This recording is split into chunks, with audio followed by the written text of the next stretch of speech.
So over here, you can see that I have a recorded audio. So I'm just going to go around on clips right here.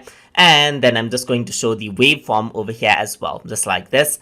And I'm just going to go around and change the track size to large as well. So this is what you see, as you can see right here. So I'm just going to go around and pull this out. If I were to play this and to hear it out, you need to click on the speaker icon right here and press the play button.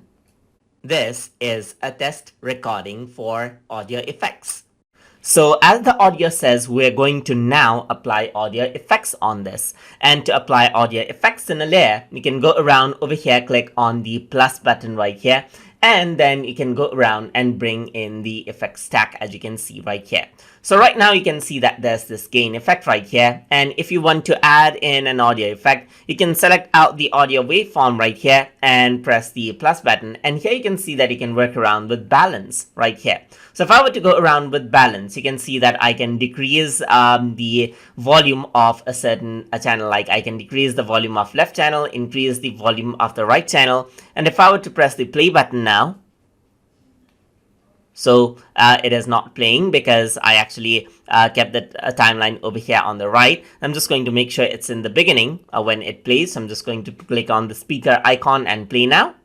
This is a test recording for audio. And you can hear that the sound comes from the right side. But if you were to go around and turn off the effect right here, you're not deleting but just turning off and press the play button. This is a test. You hear the normal audio again. So you can add in multiple effects over here. So you can add in something like a delay right here. So let's just hear out how that actually sounds. This is a test recording. So you can go around and decrease out the delay right here. You can change around the decay to, let's say, 1 second, increase out the mix, and then hear out how this sounds now. This is a test recording for audio. So you can hear out the delay effect right here. Similarly, you can go around, add in reverbs right here. So let's say I really want to increase out, let's say, the decay level right here to 8 seconds, and let's see how this sounds. This is a test recording for effects. And that's the multiple effects right here. So there's the delay and the reverb right here. So similarly, you can go around with volume. You can go for a high pass filter right here or low pass filter. So if I were to go for a high pass filter, you can see that you can really cut off the frequencies right here. And this is how it sounds like. So you want to make it sound like, let's say, for example, something coming off a walkie-talkie right here. Then you can do this out.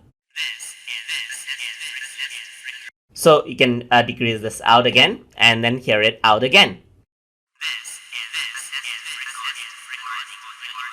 And that is how you can work around with audio effects from the effects stack inside of Toon Boom Storyboard Pro. So I hope you guys learned something as always. And as always, please like, comment, share, and subscribe.